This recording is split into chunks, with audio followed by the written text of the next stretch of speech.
This prezi presents a short organism profile of the eastern grey kangaroo, referred to by the original owners of the Australian land, the Aboriginals, as kangaroo. There is a widely held belief that the word kangaroo comes from an Australian Aboriginal word meaning I don't know, but this has been proven untrue during recent linguistic fieldwork. The word was first recorded by Captain Cook in 1770, but current research shows that he may have misunderstood the Aboriginal word minha, meaning edible animal, for minuha. So on to our profile of one of the 6 kangaroo species, specifically the eastern grey kangaroo. All 6 species of kangaroo are descended from the Macropodidae family. They are the Macropus giganteus, or the giant longfoot. All macropodids are characterized by enlarged hind limbs and a bipedal hopping mode of locomotion when moving at speed, and a pentapedal model using the tail as a 5th limb when moving slowly. This is where the giant longfoot name originates. Eastern grey kangaroos are a woodland forest edge species, and when in the arid zone will be found near the moist banks of creeks and thickets on the nearby plains. Eastern greys are herbivores and grazers. They eat a wide variety of foliage from grasses to forbs, which are broad-leaved herbs. Kangaroos graze primarily at night, although since they have no natural predators, other than humans and dingoes, they can be found grazing at all hours depending upon the climate. Eastern greys range from the northern Tasmania area and throughout most of Queensland to include both sides of the Great Dividing Range, as indicated by the red sections of the map. So time for a fun fact. Even with their speed and natural grace, kangaroos are challenged when trying to move backwards. That tail, used as a 5th limb in slow locomotion, gets in the way of backpedaling. It is for this reason that they are used as the national emblem of Australia and as the name of the Australian national rugby team. They are one of the only animals that are not able to move backwards easily, and Australia and Australians do not back down. In addition to sharing approximately 20,000 genomes with humans, the female eastern grey kangaroo has an interesting reproductive physiology, and is this that sets them apart from the red and Euro kangaroos. Eastern grey kangaroos are seasonal breeders, spring and early summer, unlike other species which breed continuously. In addition to embryonic diapause, the kangaroo has 4 discrete mammary glands, with individual teats within the abdominal pouch. The marsupial milk from each suckle gland changes as the joey matures, so that it matches the needs of the joey as it matures and starts to venture out of the pouch. The milk is typically high in protein, fat, ash, iron, and copper content, but low in lactose levels. A joey usually stays in the pouch for 11 months and continues to feed from the mother's milk for another 9 months after it leaves the pouch. During this time, the mother provides protection and food and also guidance as the joey comes closer to becoming fully independent. This YouTube video from Brown Bag Films provides the maternal kangaroo perspective of her joey and the weaning process for her young offspring.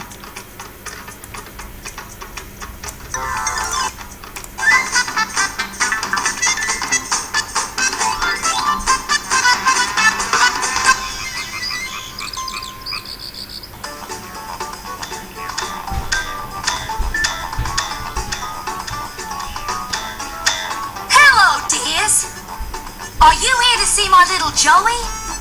Joey! Ah, there you are. Good boy. Drinking milk, are you?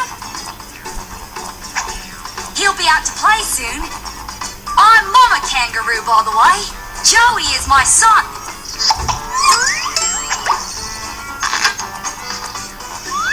Baby kangaroos spend their first few months in their mama's pockets. We call these pockets pouches. Boy, they grow very fast. The first time they come out of a pouch, they're very scared. But they get over it. Look at him enjoying himself. Kangaroos have very strong back legs, you know. Use your long tail to balance yourself. That's what it's there for. That's my smart Joey. He's showing you where kangaroos live. We live in places called Australia and Tasmania. Oh, Joey, come here this instant.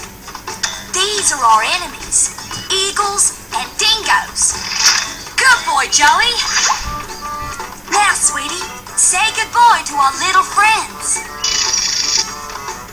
Before we leave, I'll show you how far we can leap. Ready, Joey? Hold tight. Woo!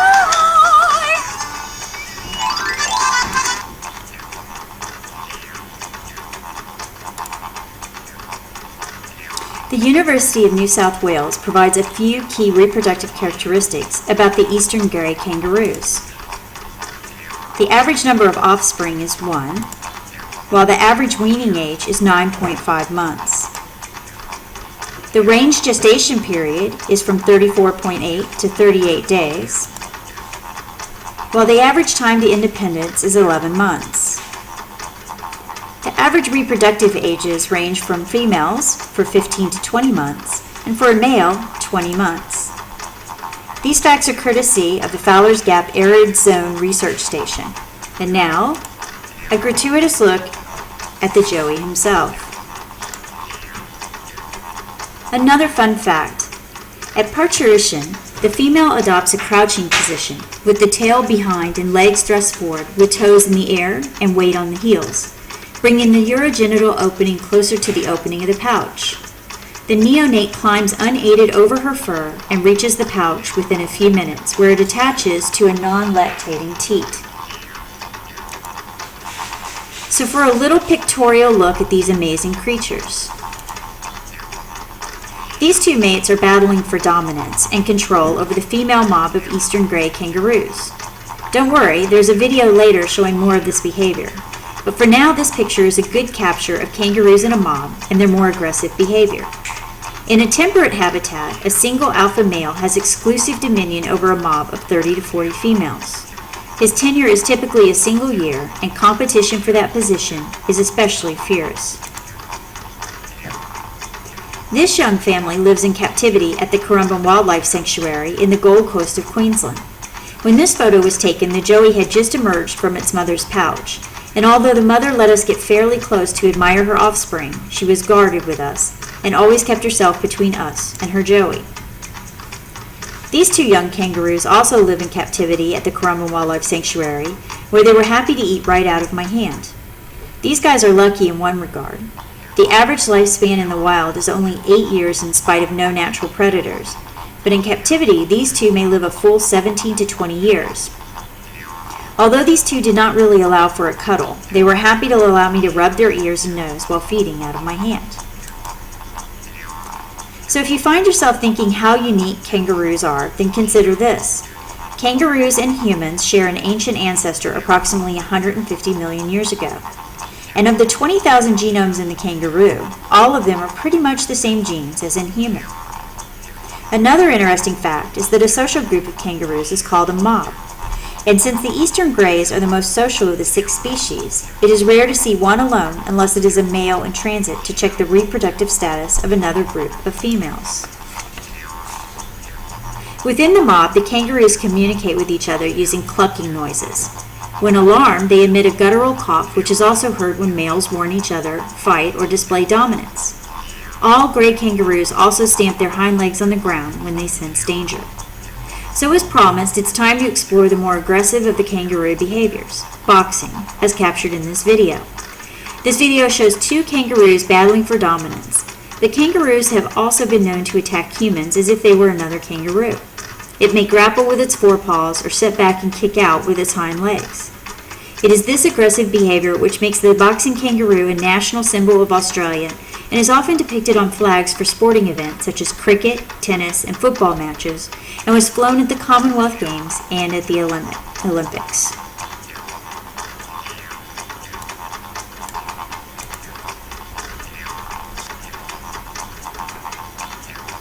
A last attempt to avoid battle.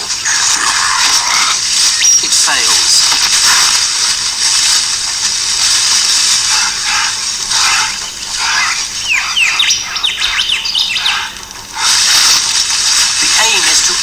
power by whatever means it takes. Paws and legs swing into action.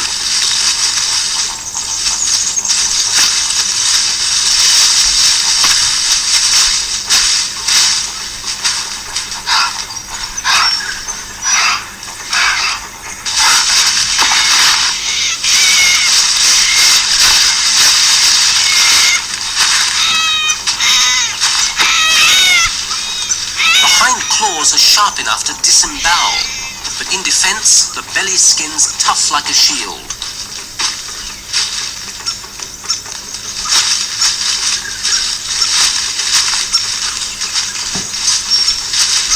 To minimize injury, the testicles are retracted and the head's thrown back to protect the eyes.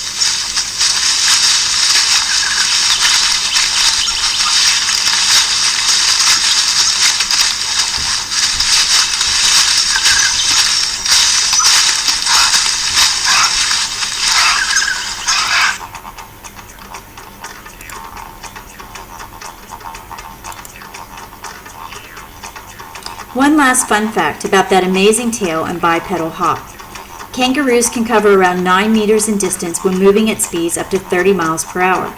This is actually an energy-saving mode of movement based on the design of the eastern gray's legs. And that tail, it can grow up to 4 feet in length. Did you know that kangaroos cannot move their hind legs separately while on dry land, but put them in water and they can move them individually with ease? The kangaroo is arguably the most iconic of Australian mammals, and this is true for the Aboriginals as well, as kangaroo are interwoven into Aboriginal history and lore.